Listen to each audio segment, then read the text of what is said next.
Hello friends, I am Manoj Zade from Akut.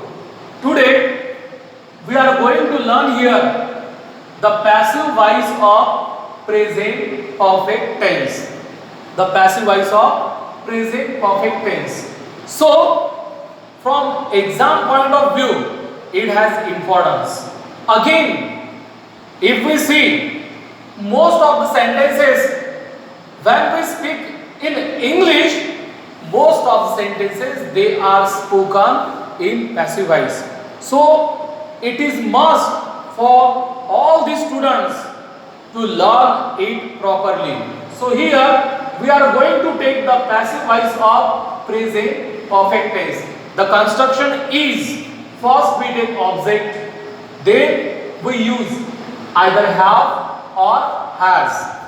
Then we take be, then V3 by and S2. Again, I would like to explain it. First we use object. After object, as per the object we use either have or has. Then be, then V3. V3, please keep in mind, each and every time whenever we write the answer in passive voice, we have to always take third form of the verb. That's why we call it V3. Then by and then S2. Again the question arises. The question arises, when do we use have and when do we use has? The answer is here. If a subject is third person and singular. Again, I repeat it. If the subject is third person and singular, then we use has. I would like to tell you that which are the third person and singular subjects. They are only he, she, it. I repeat it. If the subject is third person and singular, then we use has. It means he, she, it. They are only the third person and singular subjects. He, she, it. In he, we include male. In she, we include female. And in it, we include non-living things, birds and animals. If they are singular, at that time we will use has after them also. So I repeat this point. If a subject is third person and singular, then we use has. And third person and singular subjects are only three. Which are they? They are he, she and it. In he we include male, in she we include female, and in it we include non-living things, birds and animals. So after these three subjects only we will use has, and after the remaining subjects then we will use have. I am sure you all must have understood it. Now here are some examples, and one by one we will take the answers of them. First sentence is I have helped them every time. The sentence is I have helped them every time. So I, this is subject, have helped, this is verb, and then object number 1, and every time, this is object number 2. So what does our construction say over here? The construction says in the beginning of the sentence we use object. So which is the object? Them. Them, this is the object. So even though this is them here, while writing in passive voice, it will convert into they. They, it will convert into them, because we are writing here object as a subject, and subjects are always in nominative. That's why they. Then after object we have to write either have or has. So after they we will write have. They have plus been. plus V3 help. Now object number 2. Object number 2, it should be written after V3 or at the end of the sentence. Object number 2, it should be written after V3 or at the end of the sentence. So they have been helped every time by me. Very easy. First we have written object, then either have or have, then been, V3, object number 2, by, and then S2. This is the answer of our first sentence. Now second sentence is here. Government has helped the poor and needy people. Very easy. Government, this is subject, and has helped, this is verb. The poor and needy people, this is object. How to identify the object? Very easy. If we ask the question with what, either with what or whom, to the verb, the answer we get, that answer is called as object. We will follow this over here. Government has helped the poor and needy people.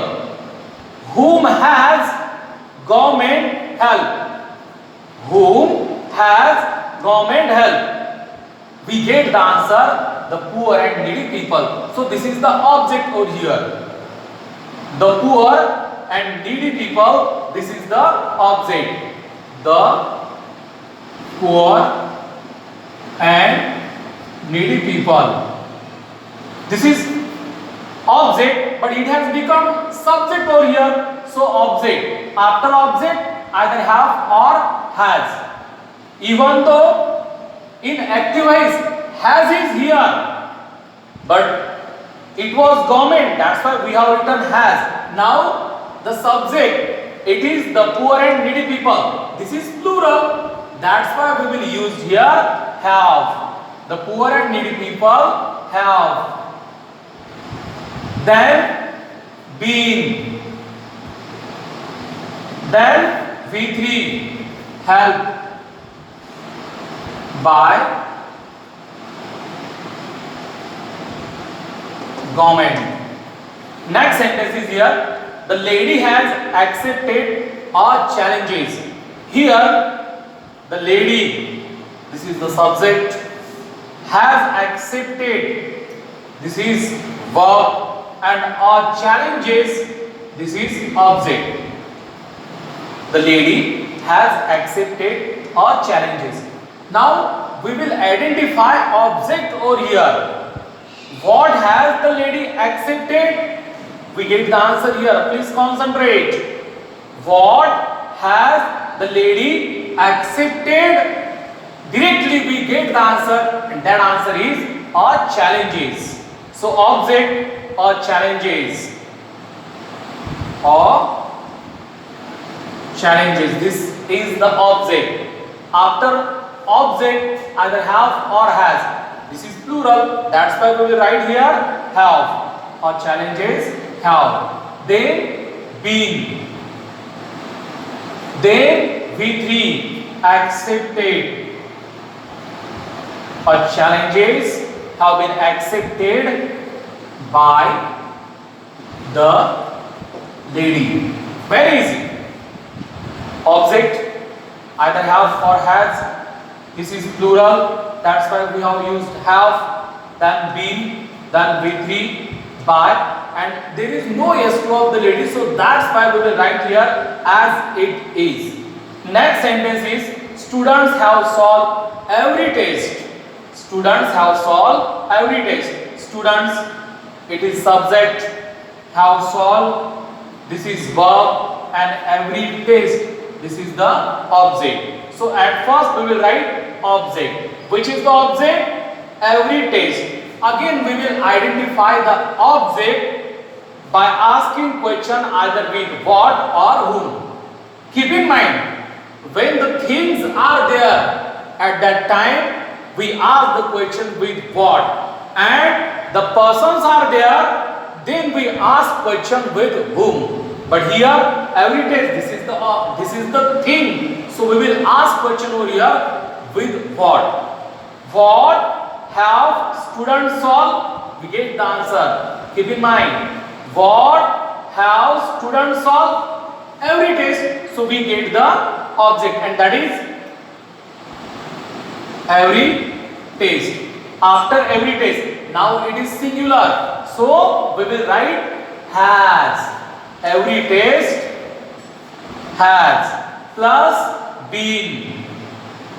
Every test has been solved V3 plus by and S2. No S2 of students, so we will write it as it is by students. Next sentence is he has drawn beautiful pictures in the competition. He has drawn beautiful pictures in the competition. So he, subject, has drawn, this is Bob, beautiful pictures, object number 1, and in the competition, object number 2. We will ask question with what over here. What has he drawn? What has he drawn? We get the answer, and that answer is beautiful pictures. Beautiful picture, this is object number 1, and in the competition, this is object number 2. So object number 2, it should be written after V3 or at the end of the sentence. We will write the answer of this sentence. So beautiful pictures, object. First object, which is the object? Beautiful pictures. Beautiful pictures. Now it has become plural. So what will we write? Either have or has. We will write here have because the subject is plural. Beautiful pictures have plus been plus V3 drawn. Object number 2 we will write after V3 over here. Beautiful pictures have been drawn in the competition by him. Very easy. Now the last sentence is here. The team has won the final match. What has the team won? What has the team won? What answer we get? We get the answer, the final match. What has the team won? We get the answer, the final match. So here, the team, this is subject, has won.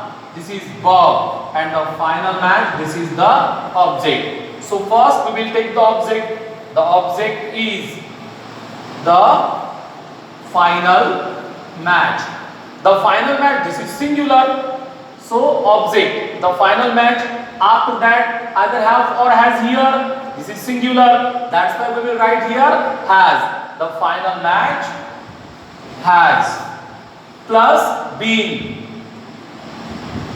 Has been V3 won by the team. So this is the answer of this sentence. I have given you 6 sentences. I hope and I am sure you all must have understood all of them. I am sure you all must have understood all of these sentences. Let's stop over here. That's it. Thank you very much.